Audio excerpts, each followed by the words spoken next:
Halo teman-teman semua, kembali lagi dengan aku. Di video kali ini aku bakalan membahas soal tentang sosiokultural, teman-teman.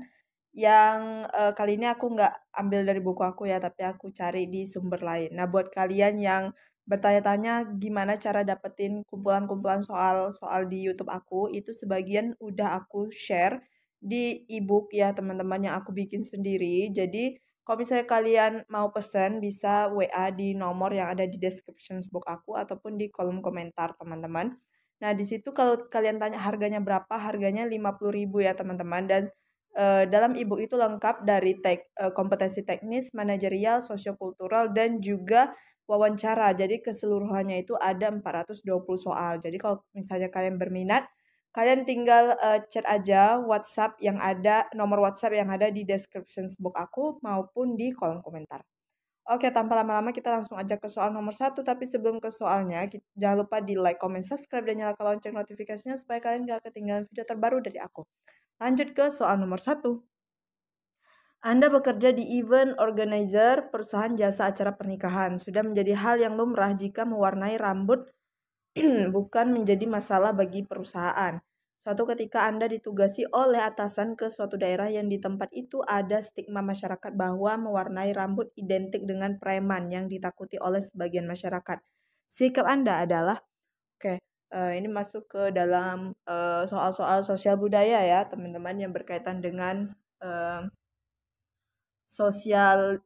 kehidupan sosial kayak gitu. Nah, coba kita baca optionnya ya. A. Tetap pada pendirian dan berpenampilan seperti biasanya. B. Mewarnai rambut menjadi hitam dan melakukannya secara berkesinambungan. C. Mewarnai hitam rambut saya sebagai wujud penghargaan terhadap budaya daerah tersebut. D. Berusaha mewarnai rambut menjadi hitam walaupun lebih suka rambut warna-warni dalam rangka menghargai budaya daerah tersebut. E. Biasa aja karena warna rambut warna-warni bukan masalah bagi warga desa. Oke teman-teman, nah di sini kan masalahnya sebagian masyarakat ya mempercayai bahwa mewarnai rambut itu identik dengan preman. Jadi mereka tuh kayak takut kayak gitu teman-teman, takut orang jahat kali ya.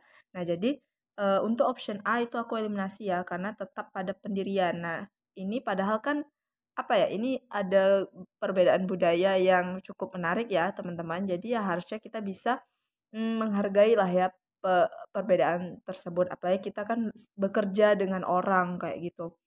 Nah, jadi yang option A itu aku eliminasi ya, itu poinnya satu. Yang B mewarnai rambut menjadi hitam dan melakukannya secara berkesinambungan. Oke, kita keep dulu ya. C mewarnai hitam rambut saya sebagai wujud penghargaan terhadap budaya daerah tersebut. Kita keep. D berusaha mewarnai rambut menjadi hitam walaupun lebih suka rambut warna-warni dalam rangka menghargai budaya daerah tersebut. Oke, boleh juga ya. Biasa saja karena rambut warna-warni bukan masalah bagi warga desa. Nah, tadi kan udah dijelasin ya, masalah banget nih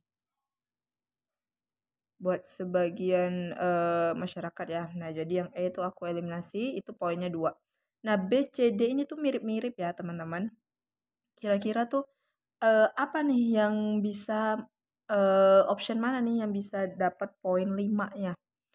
Nah, kalau yang B tadi kayak gini, yang C juga sebagai wujud penghargaan. Kalau yang D tadi dalam rangka untuk menghargai budaya daerah tersebut. Nah, tapi kalau personally aku, teman-teman, aku lebih berpihak ke D itu poinnya 5 ya. Kenapa? Karena kan dia berusaha nih untuk mewarnai rambutnya itu menjadi warna hitam. Ya, even dia suka banget nih dengan rambut yang warna-warni. Nah, dia ngelakuin itu dalam rangka untuk menghargai budaya daerah tersebut gitu, teman-teman. Nih, untuk menghargai ya, beda ya. Kalau yang sini kan sebagai wujud penghargaan kayak gitu.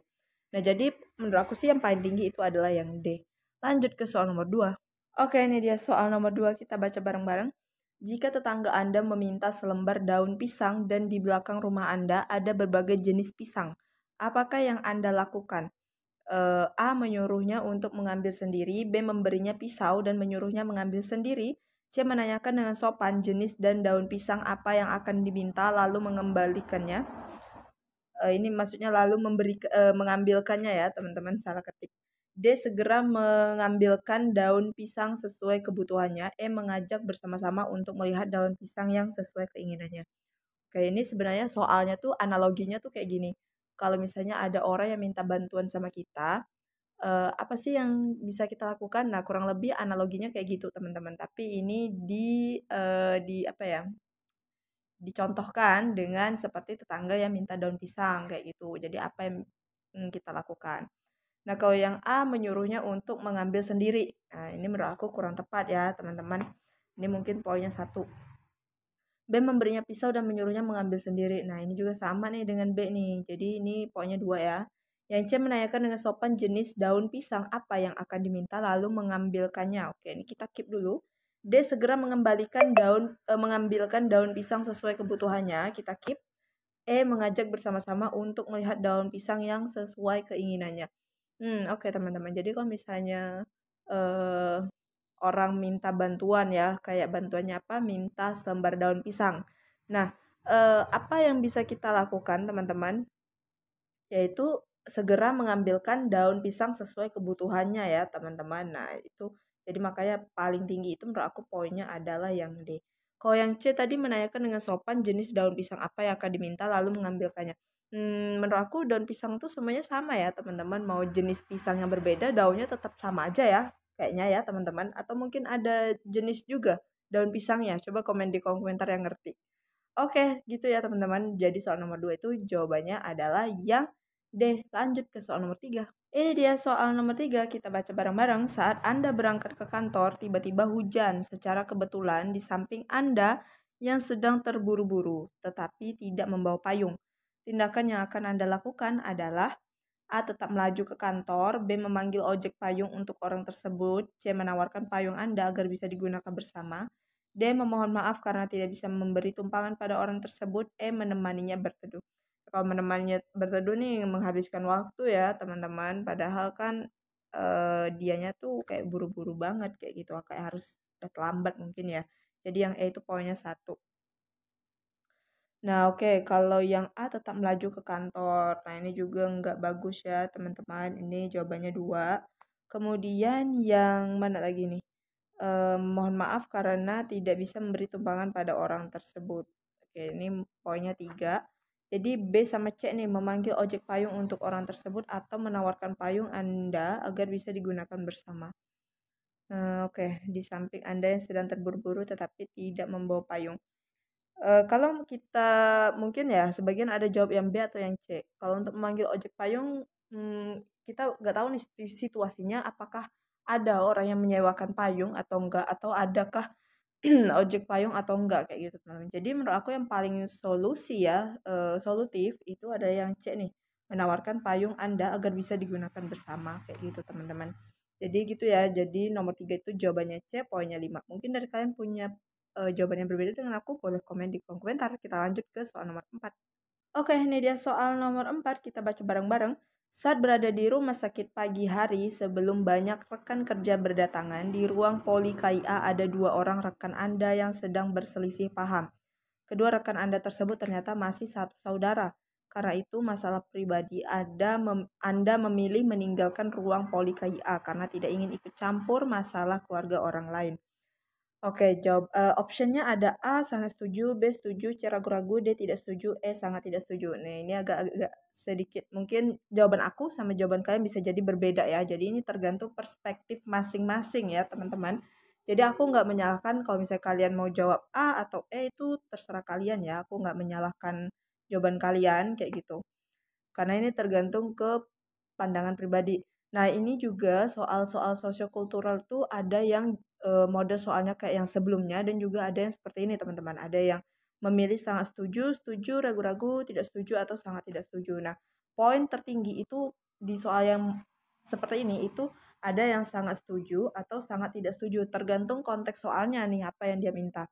Nah, kalau di soal ini itu tuh eh, kita kan si rekan kita tuh punya masalah pribadi, terus dia kelahi nih di tempat kerja ya, terutama di Poli KIA. Emang sih belum ada orang kayak gitu ya. Tapi tuh dia dia bawa masalah pribadinya gitu ke ruang kerja kayak gitu, dan kita memilih untuk meninggalkan ruang Poli KIA tersebut karena nggak mau ikut campur kayak gitu sama masalah mereka. Nah, jadi sikap kita yang memilih untuk meninggalkan ruang Poli KIA itu itu kira-kira kalian sangat setuju atau sangat tidak setuju. Nah, pilihannya itu ada 2, teman-teman. Untuk setuju, ragu-ragu, dan tidak setuju itu kita abaikan aja ya, teman-teman. Di sini kita mencari poin yang paling tinggi kayak gitu. Nah, jadi sangat setuju itu bisa jadi poinnya 5 atau 1, begitu juga dengan sangat tidak setuju, teman-teman. Nah, jadi kalau menurut perspektif aku ya, aku sih sangat tidak setuju ya kalau misalnya kita untuk memilih meninggalkan ruang poliklia. Ya mungkin ya ada beberapa orang yang jawab, "Karena nggak mau ikut campur," kayak gitu kan, "itu bukan urusan gue," gitu loh. Nah, tapi menurut aku ini tuh tempat kerja loh, jadi masalah pribadi itu jangan dibawa ke tempat kerja. Kenapa? Nanti bisa-bisa kerjaan kita tuh jadi kayak nggak maksimal kayak gitu ya. Jadi makanya kalau, haruslah bertindak profesional kayak gitu. Jadi kalau ada masalah pribadi selesaikan di rumah, jangan sampai dibawa ke tempat kerja, menurut aku kayak gitu. Nah, jadi, untuk soal nomor 4 itu jawaban aku adalah, sangat tidak setuju, teman-teman. Nah, ini aku ambil di grup Telegram atau di soal Instagram ya, teman-teman, dan ini emang nggak ada kunci jawaban, ini emang kayak kita pikir sendiri. Nah, kalian boleh komen di kolom komentar ya, kita diskusi bareng-bareng. Lanjut ke soal yang terakhir. Oke teman-teman, ini dia soal yang terakhir. Ini optionnya cuma ada 4 nih ya, harusnya sampai E. Mungkin nggak tahu kenapa nih, ketinggalan mungkin ya teman-teman, nggak apa-apa. Tapi jawabannya ada kok di 4 option ini. Kita langsung aja ya baca ke pertanyaannya. Kezia diangkat menjadi moderator dalam sebuah forum seminar budaya masyarakat pada bidang kesehatan. Sama diskusi, situasi menjadi semakin panas ketika salah satu peserta mengungkapkan sentimen nasional. Kurangnya informasi tampaknya menjadi sumber masalah tersebut. Untuk itu sikap Kezia. Kezia di sini posisinya sebagai moderator ya. Moderator dalam sebuah forum seminar. Nah, melihat kondisi tersebut, apa yang harus dilakukan Kezia nih? A. Bersikap tenang dan mencari tahu pernyataan yang menjadi masalah. B. Menyampaikan pada forum bahwa perbedaan itu hal biasa, jadi jangan dijadikan sebagai hal yang memecah belah. C. Mengarahkan diskusi agar lebih terkondisi dan semua orang bisa menerima perbedaan. D. Menengahi permasalahan dan membuat orang paham bahwa perbedaan adalah hal yang harus dikelola. Oke teman-teman, seperti biasa ini ada soal buat kalian. Kerjain di kolom komentar. Kalian bisa komen di kolom komentar dan juga sertakan alasannya kenapa kalian pilih option tersebut. Oke teman-teman, segitu dulu 5 soal dari aku. Semoga bisa membantu kalian ya. Dan juga kalau misalnya ada salah, aku mohon maaf. Dan juga jangan lupa di like, comment, subscribe, dan nyalakan lonceng notifikasinya. See you next video. Bye-bye.